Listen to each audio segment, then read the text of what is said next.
Siachen conflict के बारे में तो पता ही है, जो इंडिया और पाकिस्तान के बीच में चल रहा है, क्योंकि दोनों ही कंट्रीज सियाचिन को अपना एरिया क्लेम करती हैं।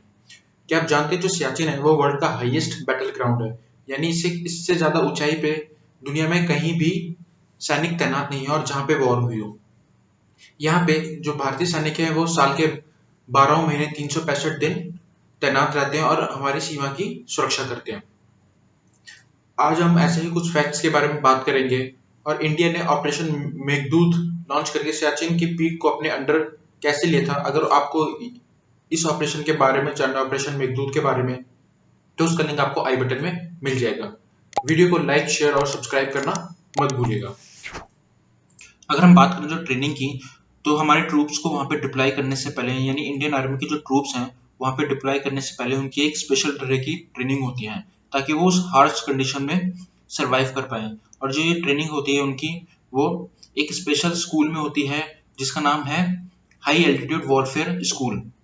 इस स्कूल में उनको सारे टैक्टिक्स, सारे सर्वाइवल स्किल्स को एडवांस किया जाता है उनको, और जो वहाँ पे नई स्किल्स बताई जाती हैं, क्योंकि वहाँ पे उनको ये बताया जाता है कि जो स्लोप्स एरिया है वहाँ पे कैसे उनको चलना है, जो स्लिपरी एरिया है वहाँ पे कैसे उनको मैनेज करना है, असॉल्टिंग किस तरीके से करनी है। क्योंकि जो असॉल्टिंग, अगर हम नॉर्मल बैटल फील्ड की बात करें तो वहाँ की अलग टेक्निक्स होती हैं, और जो अगर हम हाई एल्टीट्यूड वॉरफेयर स्कूल में जो टेक्निक्स सिखाई जाती हैं वो हाईएस्ट बैटल ग्राउंड है उसके हिसाब से सिखाई जाती है, क्योंकि वहाँ पे कभी कभी जीरो विजिबिलिटी भी होती है। तो उस केसेस में उनको ट्रेन किया जाता है ताकि वो हमारी सीमा की रक्षा कर पाए।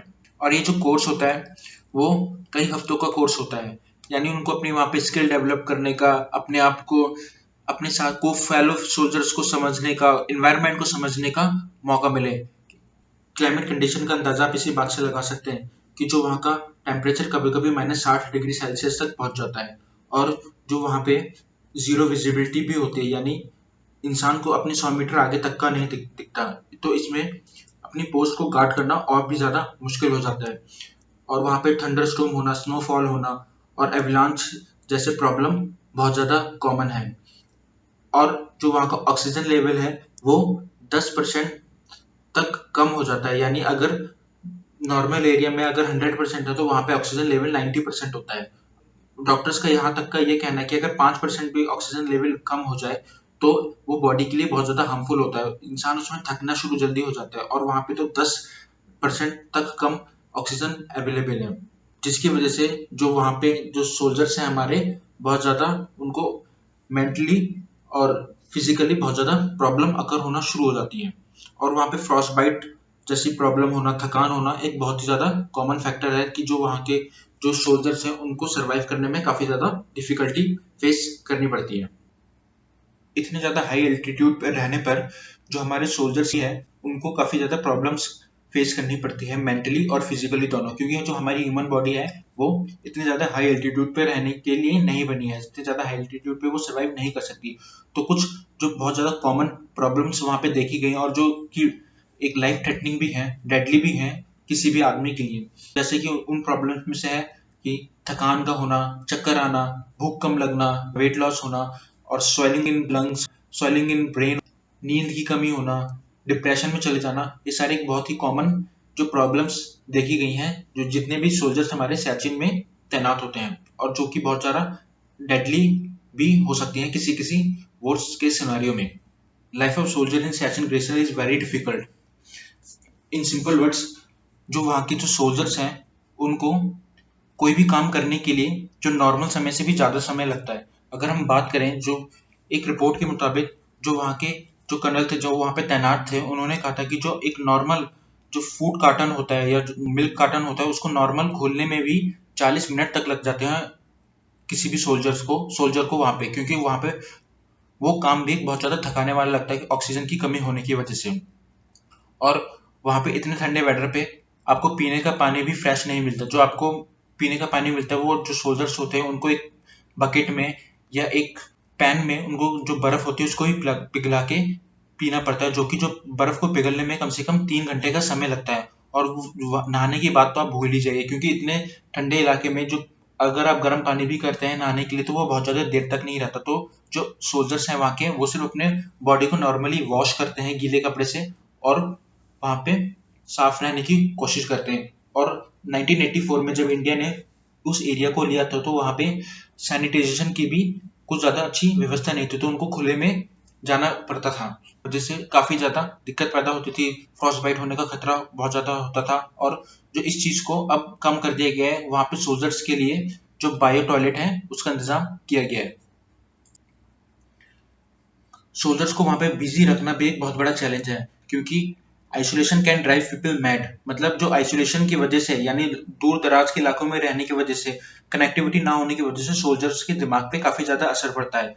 साइकोलॉजिकल इफेक्ट बहुत ज्यादा खराब हो सकता है सोल्जर्स के दिमाग पे। तो इस चीज को कम करने के लिए, या इस साइकोलॉजिकल इफेक्ट को कम करने के लिए काफी ज्यादा डिफरेंट रूटीन्स का इस्तेमाल किया जाता है, ताकि सोल्जर्स बिजी रहें। उनको बुक्स दी जाती है पढ़ने के लिए, उनको गेम्स खिलाए जाते हैं, और जो सोल्जर्स हैं उनको सिर्फ हफ्ते में एक बार बात करने का मौका मिलता है अपने घर वालों से, वो भी सिर्फ 2 मिनट के लिए। तो आप समझ सकते हैं कि वहाँ पे सोल्जर्स की लाइफ कितनी मुश्किल होती है। और वहाँ पे जो नॉर्मल टेलीफोन से आप बात नहीं करते, उनको वाया सैटेलाइट फोन अपने घर वालों से बात करनी पड़ती है। अगर हम खाने पीने की बात करें, तो जो वहाँ का खाना पीना भी बहुत ज़्यादा मुश्किल होता है, क्योंकि वहाँ पे सारे ही फूड आइटम्स फ्रोजन कंडीशन में होते हैं। अगर उनको किसी भी चीज़ को खाना होता है तो उसको उससे पहले उनको मेल्ट करना पड़ता है, लेकिन मेल्ट करने से पहले उनको जो जिस कंटेनर में उसको मेल्ट करना है उसको 15 मिनट लग जाते हैं उसको गर्म करने में, क्योंकि वो भी पहले से फ्रोजन होता है। और वहाँ पे वो जो फूड सप्लाई है वो बहुत ही अनप्रिडिक्टेबल है, कि कब हो कब ना हो, क्योंकि वो डिपेंड करता है कि जो वहाँ की क्लाइमेटिक कंडीशन कैसी है। अगर मान लीजिए जब वहाँ पे जो स्टॉर्म आते हैं, जो स्नो स्टॉर्म है, थंडर स्टॉर्म है, वो बहुत कॉमन है वहाँ पे, और उसकी वजह से, और जो ये जो स्टॉर्म है वो कई दिन तक चलते हैं, हो सकता है कुछ दिनों से लेके कई हफ्तों तक चले, तो उस टाइम पे जो फूड सप्लाई करना बहुत ज्यादा मुश्किल हो जाता है इंडियन एयरफोर्स के लिए। तो आप वहाँ पे प्रिडिक्ट नहीं कर सकते जो अगली फूड सप्लाई होगी वो कब आएगी। जो आपके पास होता है, जो आपके पास पहले से अवेलेबल होता है, उस स्टॉक में से ही आपको चलाना पड़ता है जब तक आपकी अगली फूड सप्लाई ना आ जाए। सियाचिन ग्लेशियर में हमारे सोल्जर का सबसे बड़ा दुश्मन पाकिस्तान ना होते हुए वहाँ की वेदर कंडीशन है, क्लाइमेटिक कंडीशन है। जो हमारे वहाँ पे कैजुअलिटीज हुई है हमारे ऑफिसर्स की या हमारे सोल्जर्स की 1984 के बाद, ऑपरेशन मेघदूत के बाद, लगभग लगभग जो वहाँ पे सोल्जर्स हैं, 922 सोल्जर्स ने वहाँ पे अपनी जान गंवाई है, जिनमें से ज़्यादातर कैजुअलिटीज हैं वो वहाँ की वेदर कंडीशन की वजह से हुई है, जिसमें से फ्रॉस्ट बाइट होना, एवलांचेस होना, क्रेविसेस यानी जो खाइयाँ होती हैं, दरारें होती हैं पहाड़ों में, उन पेट्रोलिंग के वक्त उनमें गिर जाना, हाई एल्टीट्यूड सिकनेस की वजह से जो वहाँ पे ज़्यादातर जवानों ने अपनी जान गंवाई है। तो आप समझ सकते हैं कि जो वहाँ की वेदर कंडीशन है वो कितनी ज़्यादा खतरनाक है। अगर हम बात करें कि जो सियाचिन ग्लेशियर है वो इंडिया के लिए इतना ज़्यादा इंपॉर्टेंट क्यों है, देखिए सियाचिन ग्लेशियर अस्काई चीन और बलूचिस्तान के बीच में है। अस्काई चीन चाइना के अंडर में है और बलूचिस्तान पाकिस्तान के अंडर में है, तो ये दोनों के बीच में है। और ये एक पीक होने की वजह से इंडियन आर्मी इन दोनों ही जगह पे एक साथ नजर रख सकती है। अगर ये सियाचिन ग्लेशियर इंडिया के पास ना होते हुए पाकिस्तान के पास होता तो एक डायरेक्ट लिंक बन सकता था पाकिस्तान और चाइना के बीच में, जिस वजह से वहाँ पे काफी ज्यादा मिलिट्री एक्सरसाइज कंडक्ट हो सकती थी, और जो इंडिया के लिए काफी ज्यादा नुकसानदायक होता, क्योंकि दोनों ही कंट्रीज चाइना और पाकिस्तान एक तरीके से एनिमी कंट्री है इंडिया की। दोनों ही कंट्रीज राजी हुई थी सियाचिन ग्लेशियर को डीमिलिटराइज करने के लिए, लेकिन दोनों ही कंट्रीज ने अभी तक वहां पे डीमिलिटराइजेशन नहीं किया है, यानी अपनी वहां से आर्मी आर्म फोर्स को नहीं हटाया है। देखिए इंडिया का तो बहुत फंडा क्लियर है, उसने हमारे देश ने पहले से ही ये कहा है कि जो जो हमारी वहां पे ग्राउंड पोजीशन है, जो एलओसी है उसको वहां तक कर दिया जाए, यानी जो इंडिया की ग्राउंड पोजीशन है उसको वहां तक उनका एरिया बताया जाए। लेकिन पाकिस्तान के दिल में खोट है, उन्होंने मना कर दिया कि भैया हम तो ऐसा नहीं करेंगे, वो इस बात पे अग्री नहीं हो, जिसकी वजह से जो हमारे सियाचिन ग्लेशियर है वो डीमिलिटराइज नहीं हुआ है, और इंडियन सोल्जर्स को वहां पे अभी भी इतनी हार्श वेदर में अभी भी वहां रहना पड़ता है।